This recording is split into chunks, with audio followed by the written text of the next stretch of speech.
Now this is a story all about how my class got FIP turned all around. And I'd like to take a minute, just sit right there, tell you how I became the prince of feedback, so there.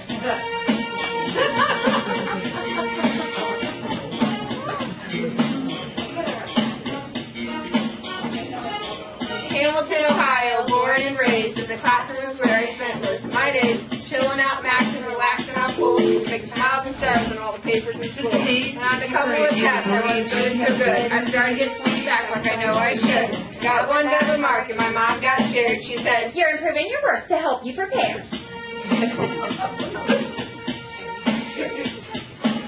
I did completed her day after day, but she packed my book bag and sent me on my way. She gave me a kiss and then put me on the bus. I told my teacher I'd do it without a fuss. So we're doing Module 4, which is on effective feedback. And effective feedback with students is important in order to help our students move forward in their learning. So we've asked a few of our most precious Ridgeway students how they felt when their teachers gave them feedback. So let's listen and hear what they had to say.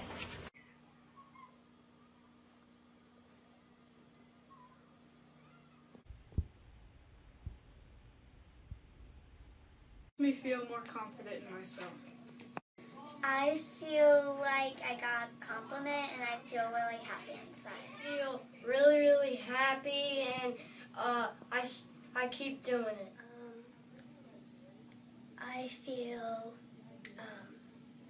happy because they just complimented me about how good I was doing. I feel happy and like really excited when my teacher tells me I'm doing something well. Happy because she said that I did good. Be happy and because it's really good.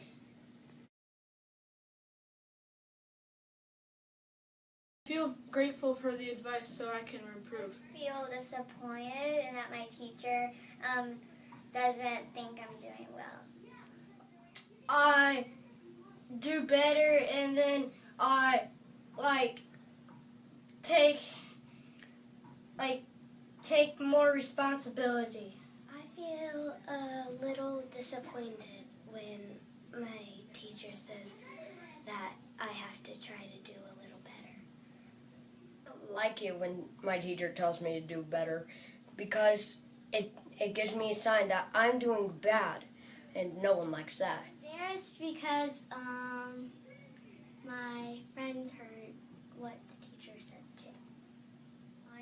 I'm a little nervous because I have to work harder and be better.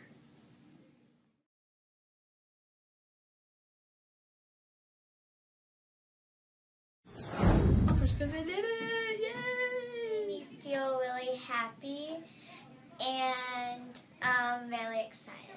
It makes me feel really proud and get some more happiness in me. I feel happy again after I finish something that my teacher said I need to work on again because it's because you just improved your score in your test or whatever you're working on.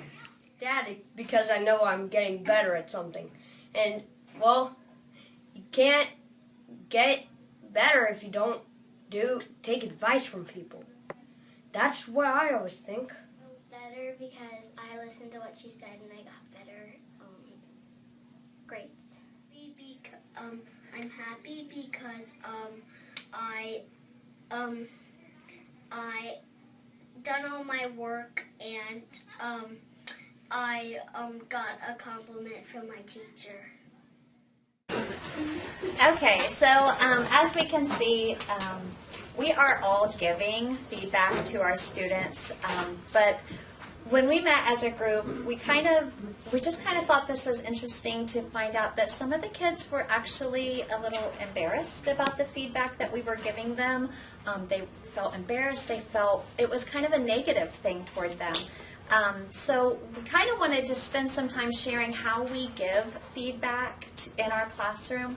And I'm just going to start by saying, like, when I give feedback in my classroom, I make sure that even if it is like the worst answer ever, I mean, I always try to start with that, thank you so much for trying, and I like the way you're thinking, but, so just kind of like starting in with that, I praise you for giving it an effort. I really thank you for trying hard.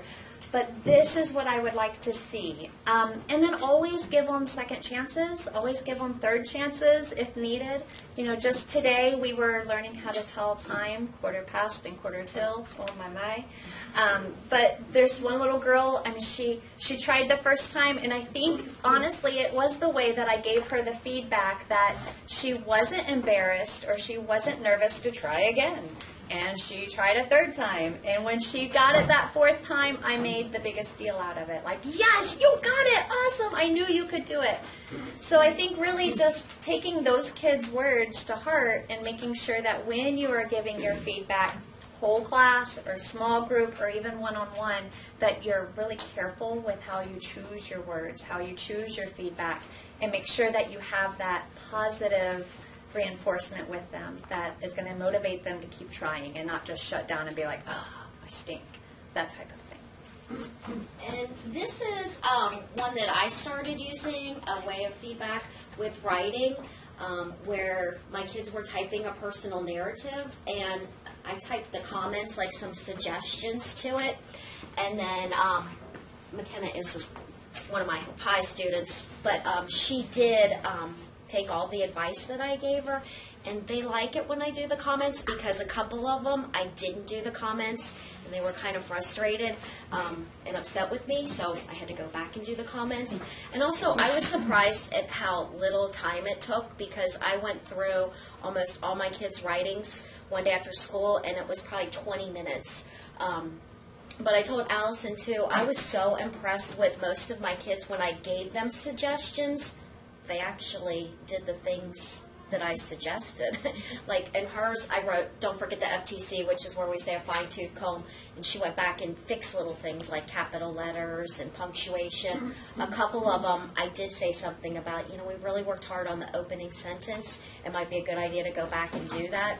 And they actually did it. Or we really, on these, worked hard on dialogue, so just refreshing their memory that we did that. But they loved getting the comments from me, and they commented back a lot to me. Like she said, thank you for the advice. It made my story a lot better. One of the things, and I learned it from OWP, that's how I writing project last year, having a feedback notebook for my writing.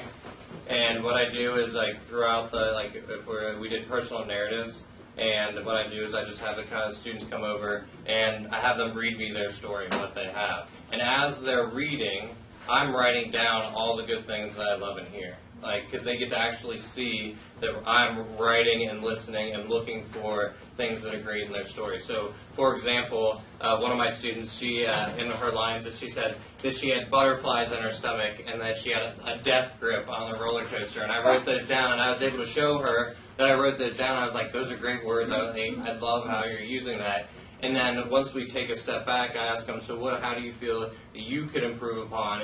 And then I give them a suggestion, and I write it down. So they have access to this one each time that we come back. So, like, I just go through and I meet with like 3 or 4 kids every day, and it's something I really like, and I can always, and if enough kids, the other thing is it's evidence for, it's an assessment for yourself to see if there's tons of kids that are struggling with like capitalization or punctuation or using quotation marks. You can develop lessons based on the number of students you have struggling with those things in your story. So that's what I think. I think sometimes we overthink some of our processes. In kindergarten, one of the things they need to do is know what information they come in with, because they come from, being world travelers to never being out of their homes. So one of the first things we do early on is get a baseline for uppercase and lowercase letters, so we know exactly what they've come in with. And then some of them come in with all of them, and that's great. You know, that's good information to have because that's a child that we probably want to do some extending activities with. However, not everybody comes in with that, and some of them come in with, for example, this child, 8 uppercase and 4 lowercase, and that's perfectly acceptable because our focus in kindergarten is to learn the letters and the sounds and to move on with blending words. The neat thing about this, it's monthly. I do it pretty much monthly, and the baseline is always interesting because you can see exactly how they've grown in the first month of school, and this is particularly rewarding for me because the 8 and 4 turned into 21 and 19. And that's when we can really say, oh, good job. I can tell you've been working on this and make a big deal. It's contagious in kindergarten when you give them a compliment. Another thing, too, that kind of spurs them on that I like to do is give them their choice of color. And you wouldn't believe how they'll work from pink and purple and you know, or if you, instead of just a check mark, make it a star, make it a heart, and then go through the process of saying, oh, you have so many more this month than you had last month. Do you think, and you can then challenge them, do you think you can maybe get 2 more or 5 more or finish it all up by next month? And it's good for us, too, because this will also help us. This year it's been kind of tricky because we went from crawl to KRA, and some of our students who really did okay in the KRA assessment didn't know their letters. So then that helped us figure out, well, they still need title. So it's kind of an assessment to where they are and where they need to be, and it helps us keep tabs on things. So that's what we do in kindergarten. It's not really high tech, but it works. I have another way of showing feedback. This also from Ohio Writing Project, which was just a huge source of resources and that kind of thing. This is called 2 Stars and a Wish. And when you do 2 stars and a wish, basically when you're doing something with their writing, you are trying to find 2 positive things and then a wish, something for them to improve on. And with mine, it was very simple. We're just working on main idea and details. And so they made a main idea sentence about their an animal that they had researched. We had gotten back from the zoo. And so they were very interested in learning about the habitat, and they were learning about their height and their weight and what they ate and that kind of thing. And so just talking about, these are things I learned, and we're talking about transition words. First, next, and third, and last, doing our wrap-up sentence. It takes a little while for them to get away from using first, second, and third, so that'll be the next step, using for example, that kind of thing. But basically, and I sat down with the students, they just brought them up, I quickly wrote, great job you're doing, you've got your transition words, you did great with details, my wish for you, your wrap-up sentence, because I think you put something about this is what lions are, or yeah, that's what lions are. So that's not quite a wrap-up sentence. So my wish was that he went back to do that, and then also, what was the next wish? Oh, I wanted him to add the height and weight together. I just thought it went better together. That way he could include another detail. And so then, to show that he knew what to do then, he did go back and put the weight in there. He left out the height. But that's what I learned about lines. So he did go back and redo his wrap-up sentence with that. I had another student, when he came up, he goes, are we ever going to get 3 stars and no wishes? And I said, no. And I explained why. I said, I'm always going to look for a wish for you because I want you to do better. I want your writing to do better. I said, so I will always at least try and find 2 stars, but I'm going to find a wish for you as well. I forgot. I wanted to share one more thing. As far as feedback in my class, I teach, math, but we still do a lot of writing and math. So when we are in our small group, I have one of those inflatable blow-up aliens, and he sits on my lap, and the kids are writing to explain in math to the alien from outer space because he's not from Earth. So he doesn't understand what those numbers are for. He doesn't know, he doesn't understand. And we even put his hand over his ears, and I tell him, he's not very smart. So you have to write to explain to the alien from outer space. And they really like that because I hide behind this alien, and I'm like, well, I don't know what 350 means. What is that? And they love like trying to explain to the aliens. So sometimes I think just putting a voice to something else can motivate them, and they're still getting the feedback that they need, but it's just making it a little more fun for them. Peer feedback is also important. So teaching the kids to give 2 stars and a wish to each other has been really helpful because, you know, that peer pressure is there to say, you know, you need to fix this. You didn't capitalize any I's throughout this whole entire thing. So, you know, and it just helps them to want to fix things now. And it gives them that goal, you know, because when you say peer edit, they just read it to each other and move on. But that way there's something that they have to produce to give to their partner. So they like doing that. But we're going to move on to some technology, because technology has become a huge way to provide feedback to our students. From the teacher, it doesn't mean that the kids necessarily have to be using the technology. It's something that you can do, that you can share up on the board. Because I know sometimes, you know, we say like for the younger grades that it's hard for them to do some of these things on technology. So we brought in some things that you can be doing that would provide some feedback also. So the first one is called Flubaroo. And something that I've had my kids do is using Google Form, I created a robust vocabulary test as a pre-test. So on the first day of our story, we just went to the Google Chromebook. They did it as they were coming in for like brain work in the mornings. And they answered what they felt were the correct answers for each of the new robust vocabulary words that we were doing.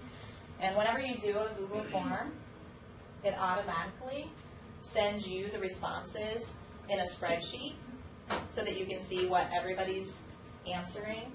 And like my last question is always for first and last name so that I know who did it. But you can also collect usernames so that if someone forgets to put that in there, or you forget to make it a required, because I always make that a required question. That way it won't let them continue on until they've got it in there. But if you do, then you can just collect usernames to be on the safe side. Anyway, once you have that, you can go, there's add-ons, and there's tons of add-ons that you can put onto any of the Google Forms or Google Docs that'll help you in providing feedback. One of them is called Flubaroo, and Flubaroo will actually grade the assignment for you. So I've already graded this one, and once it grades it, it puts it into another page on your spreadsheet, and I'll tell you how many points were possible, what the average points were. So like 4.87 on a pretest, I mean that's pretty good. So there, that shows that there's not much that we're going to need to go over. But then I can also look at each individual student, and it color codes for you. The ones in red were kids that didn't do very well. So you can quickly go through. You can look at each individual question and find out like what kinds of questions they were giving. So that you can find out. If you did a type of venture is and somebody was giving like lots of wrong answers, which, sorry, you have to go back to, you can look at what their answers were and be able to know that, if you're getting a lot of the same answers, what your question techniques and say, did I write a good enough question for this test? So that's one way. And then, so what I do with it in class is then I pull up, and I color-coded this. It does not color-code for you, but it's very easy. I can show you how to do that, too, because the kids like to see the colors up there. So we talk about, so like as you can see, you can't see their names. You don't know who turned in which answers. So, but we can quickly look up there and say, okay, which words do you think that we probably are safe to say we don't really need to work on this week as much as we do the other words? So that's our feedback, just to kind of talk about each of those things. So it's real quick, real easy, takes about 10 minutes. And Flubaroo is like instantaneous. It takes about 3 seconds to go in, say grade this assignment, and get your grades back. And then another thing that I've been doing with my 4th graders this year is the Google Classroom. And Google Classroom is not necessarily something that you need to have them. I mean, it's just a great place to store links for them to go to practice. But you can also type information back to them. In the high school, I could see where it would be wonderful because you can email grades to them, but because we don't have email access for our kids, it's hard to like email that information back. But so like we're learning about multiples right now. So every week I go in and like put in, I find some games online that they could maybe use to practice, and I tie it into whatever IXL strands that are out there for them to practice, and they can access this from home. They can access it from school. I can add comments here, for example. So one of the things that I did with my kids the previous week were these division story problems on Math Playground. And so there were some videos that I wanted them to watch. And so they were doing this like in stations. So they had to watch the videos, so I kind of walked them through some directions or whatever. But here were the videos, here was everything they need. And I was finding lots of kids were coming over to me. So I just said, if you're stuck, please ask someone else close to you before you ask me for help. And I did that right from my iPad while I was working with my group. And so then they were started to see that on their Chromebook as they were working. But we did these character traits and motivations where one word that I could use to describe Dexter is blank. I think he is blank because like this was beginning of the year, so I was giving them like close sentences. And they had to go through and comment. And one of my kids actually took it upon herself. She put, great job, guys. These look great. And then another one commented back, that was fun, you guys. Great job, you guys. It was awesome. So, So anyway, so that's Google Classroom. It looks intimidating at first, but I encourage all of you to get in there and play with it, because even if you're just using it to, there's ways that you can go in here. This was a robust vocabulary poetry. It had the actual Google Doc but it had the Google Doc that they use to access it. And what it does is when you create that Google Doc, you tell it to create a copy for everybody. And so in their drive, they have that says Robust Vocabulary 5W poem with their name next to it. And it's automatically shared with you. And it's in their drive. And they just go in, they do it, and it's automatically in your drive. You can give comments. You can give them their grade and send it back to them so they see their grade when they get on. I will be honest and say that I have not done the grading and sending back as much, but that's my second quarter goal. My first quarter goal was just to learn Google Classroom, so I encourage you all to use it. So those are some ways that you can use technology to provide feedback. There are a ton of them out there. Kaizena was another one that Tricia had shared with our group at our first meeting. And we looked at it and we were a little intimidated by it. And then Tricia came over and was working in my classroom, or meeting with me last week, and she showed me how to use Kaizena, and now I'm very excited because it is a voice recorder that you add to Google Docs. And like if a student has, like what Kathy was sharing, like the opening sentence wasn't very good, you could highlight the opening sentence and make a recording for the student, and they would hear it the next time that they got on. So you could say, oh, I love the way that you did this, and give them but maybe you could add something else to it versus typing it, especially for like maybe a lower student who can't really do the reading. And plus I just think it might save you some time as well. So Kaizena, it's Kaizena,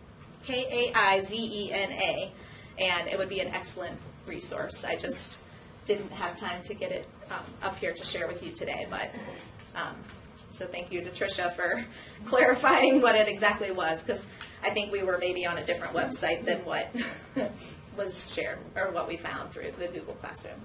So something that you guys can use in the classroom for feedback and technology combined, and we're going to share it with everyone, so you can use it back in your classroom.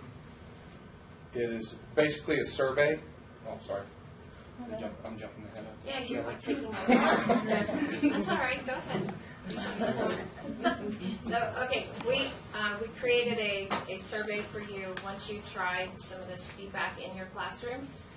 You would go ahead and fill this out and let us know what worked, what didn't work, how well the kids responded to it, and you might get a prize.